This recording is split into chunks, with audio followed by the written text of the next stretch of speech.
नमस्कार दोस्तों। इराक के अंदर जो पॉलिटिकल क्राइसिस है वो अब और ज्यादा ग्रेव हो चुका है क्योंकि इसने अब वॉलेंट टर्न ले लिया है और कई सारे प्रोटेस्टर जो हैं वो रोड पे उतर आए हैं, पार्लियामेंट में घुस गए, जिसकी वजह से जो सिक्योरिटी पर्सनल है उनके साथ में उनकी मुठभेड़ होने लगी है, जिसकी वजह से लगभग 24 लोगों की मृत्यु हो चुकी है और 200 लोग इंजर्ड हो चुके हैं और ये आंकड़ा लगातार बढ़ता जा रहा है। यूनाइटेड नेशन, यूरोपियन यूनियन जैसे देश भी यहाँ पर उभर के आ रहे हैं जो कह रहे हैं कि इस पॉलिटिकल क्राइसिस को शांतिपूर्वक ढंग से खत्म करो, यहाँ पर वॉलेंट रूप लेने की आवश्यकता नहीं है। तो सवाल उठता है कि ये पॉलिटिकल क्राइसिस है क्या और ये कैसे उभर के आया।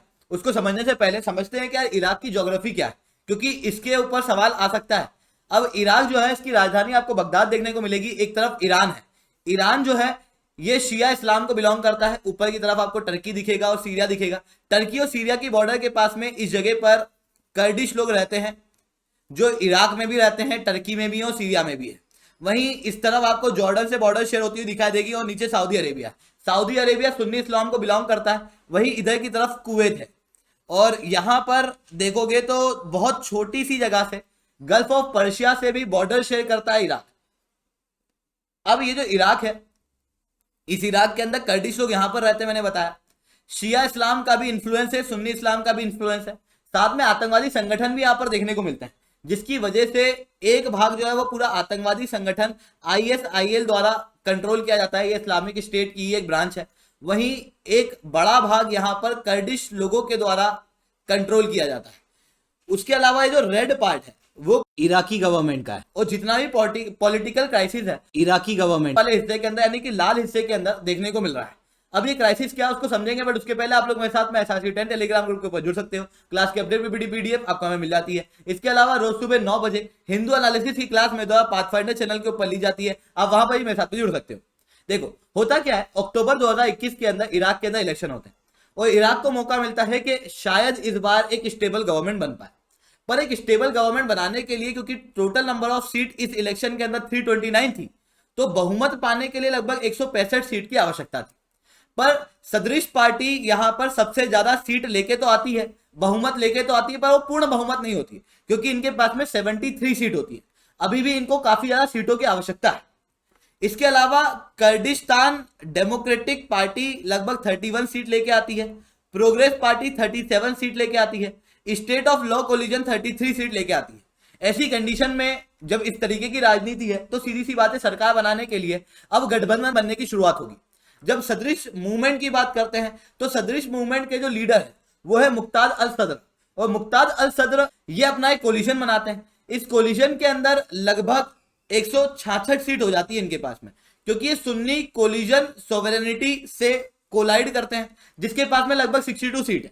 क्योंकि सुन्नी कोलिजन खुद में एक कोलिजन है, ये साथ में मिलकर एक कोलिजन बनाता है, जिसके पास में लगभग 62 सीट होती है। वहीं कर्दिस्तान डेमोक्रेटिक पार्टी जो कि भी एक अलग प्रकार की कम्युनिटी है, उसके साथ में ये जुड़ते हैं और लगभग 31 सीट इनसे मिलती है। 73 सीट उनके पास खुद होती है, जिसके बाद में 73, 62 और 31 को मिलाओगे तो 166 सीट इनके पास हो जाती है, यानी कि पूर्ण बहुमत आ चुकी है, सरकार बनाने काबिल है। वहीं दूसरी तरफ अपोजिशन के अंदर शिया कोऑर्डिनेशन फ्रेमवर्क है, यानी कि कोऑर्डिनेशन फ्रेमवर्क, जिसे सपोर्ट करता है ईरान, क्योंकि ईरान के अंदर शिया मुस्लिम है। इनके लीडर जो देखने को मिलेंगे उनका नाम है मोहम्मद शिया अल सुडानी, जिनको ये प्राइम मिनिस्टर बनाना चाहते हैं। ये जो कोलिजन है इसके अंदर फतह अलायंस देखने को मिलेगी, जिसके पास में लगभग 17 सीट है। स्टेट ऑफ लो कोलिजन देखने को मिलेगी, जिसके पास में लगभग 33 सीट है। वहीं नेशनल स्टेट फोर्स अलायंस है, जिसके पास में 4 सीट है, और भी कुछ छोटी मोटी पार्टियां हैं, पर इनके पास में बहुत सीट नहीं है। पर हाँ, 1/3 से ज्यादा सीट आपको कोऑर्डिनेशन फ्रंट के पास में देखने को मिलेगी। अब इन सारी राजनीति से क्या समझ में आता है कि सदृश मूवमेंट वाला जो कोलिजन है वो सीधी सी बात है सरकार बनाएगा और मुक्ताद अल सद्र जो है वो प्राइम मिनिस्टर बनेंगे। पर होता क्या है, यहां पर जो इराक का संविधान है वो ये कहता है कि जब भी पार्लियामेंट अपनी सेशन में आए तो उसके पहले सबसे पहले प्रेसिडेंट को नियुक्त किया जाए, प्रेसिडेंट को इलेक्ट किया जाए।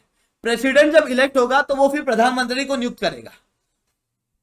अब होता क्या है कि जब प्रेसिडेंट का इलेक्शन पार्लियामेंट के अंदर कराना होता है तो मिनिमम कोरम 2/3 लोगों का चाहिए। मतलब टोटल जो पार्लियामेंट के अंदर लोग हैं 329 लोग, उसमें से मिनिमम 220 लोग यहां पर चाहिए कोरम के अंदर, तभी प्रेसिडेंट का इलेक्शन हो सकता है, अदरवाइज प्रेसिडेंट का इलेक्शन ही नहीं हो सकता। अब मैंने क्या बताया, सदर मूवमेंट के साथ में लगभग 166 सीटें हैं, अभी भी काफी सीट की जरूरत है कोरम के लिए।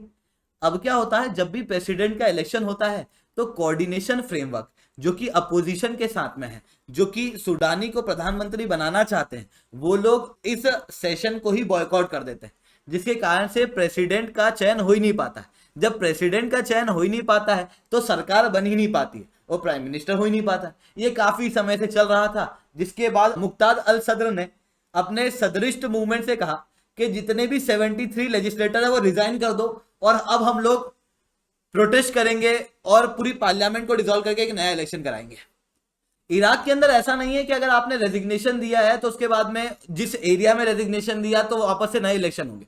इराक के अंदर क्या होता है, जैसे किसी एरिया के अंदर मान लो कभी 3 लोग उतरे होंगे, 1 2 3, 1 के पास में मान लो सबसे ज्यादा वोट होंगे, 2 के पास में उससे कम, 3 के पास में सबसे कम, तो 1 जो है वो लेजिस्लेटर के अंदर जाएगा, पार्लियामेंट के अंदर चले जाएगा। पर मान लो कि 1 की डेथ हो जाती है, रेजिग्नेशन देता है, किसी भी रूप से वो अपनी सीट को खाली करता है, तो उसके बाद में नए इलेक्शन कराने की बजाय जो सेकंड हाईएस्ट वोट प्राप्त करने वाला है वो वहां पर उस सीट को होल्ड करने लगता है।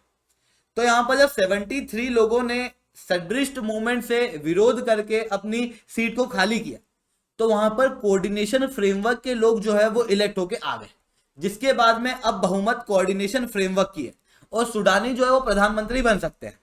पर जो मुक्ताद अल सदर है वो कभी भी ऐसी चीज चाहेंगे नहीं, तो उन्होंने अपने सपोर्ट को कहा कि विरोध करो, पार्लियामेंट के अंदर जाके बैठ जाओ। तो लोगों ने विरोध करना शुरू कर दिया, लोग रोड पे उतर आए, पार्लियामेंट के अंदर जाने लगे और कोशिश ये की गई कि पार्लियामेंट को डिसॉल्व किया जाए, जिसके बाद में यहाँ पे वॉयलेंस उभर के आ गया और वॉयलेंस उभर के आया तो कई सारे लोगों की मृत्यु भी हुई। हालांकि मुक्ताद अल सदर ने इस चीज का विरोध भी किया कि वॉयलेंस नहीं होना चाहिए था, पर उसके बावजूद भी उनकी जो डिमांड है उसको उन्होंने कंटिन्यू रखा, जिसके अंदर उन्होंने कहा कि हम लोगों को इस पार्लियामेंट को डिसॉल्व कराना है और फिर से नए इलेक्शन कराना है।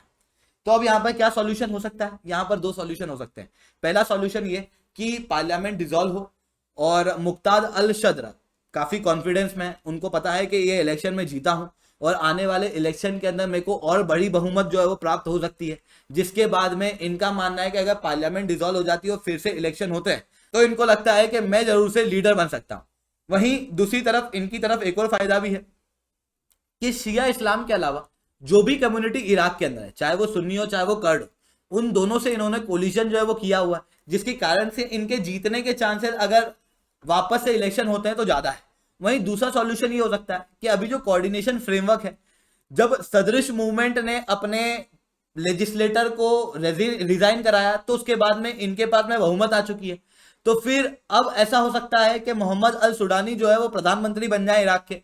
पर यह होना थोड़ा सा मुश्किल है क्योंकि इनके पास में आपने देखा कि ज्यादा कोई बहुमत थी नहीं, ज्यादा कोई वोट थे नहीं, ज्यादा कोई सीट थी नहीं, मतलब लोगों ने जिसको चुना था वो सदरिश मूवमेंट था, जिसके बाद में ऑन ग्राउंड रोड के ऊपर किसी के पास में बहुमत है तो वो सदरिश मूवमेंट के पास में, तो वो अपनी बहुमत को उतार सकती है, रोड के ऊपर विरोध करा सकती है। ऐसी कंडीशन के अंदर मोहम्मद अल सुडानी अगर प्रधानमंत्री बनने की कोशिश करते हैं तो ऐसी कंडीशन में उनको काफी ज्यादा मुश्किलात जो है वो आने वाली है। तो इस तरीके से ये पॉलिटिकल क्राइसिस हम लोग को इराक के अंदर देखने को मिल रहा है। तो दोस्तों आज के लिए इतना ही रखते हैं। लेक्चर अच्छा लगा तो लाइक करो, लेक्चर बहुत अच्छा लगा तो SRC10 कमेंट करो।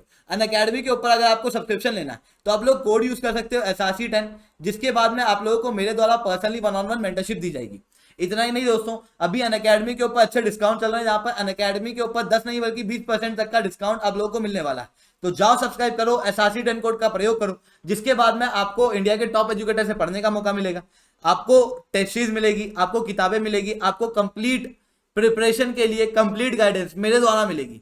यानी कि आपको complete study material, complete guidance आपको इस सब्सक्रिप्शन के अंदर मिलने वाली है, जहां पर 46,000 के अंदर आपको ये सब्सक्रिप्शन पड़ने वाला है। SRC10 कोड का यूज करने के बाद में आप चाहे प्लस का सब्सक्रिप्शन लो चाहे आप आइकनिक का सब्सक्रिप्शन लो, आपको मेरे द्वारा मेंटरशिप मिलेगी। ठीक है दोस्तों, तो आज के लिए इतना ही रखते हैं। That's all from my side. जय हिंद, जय भारत।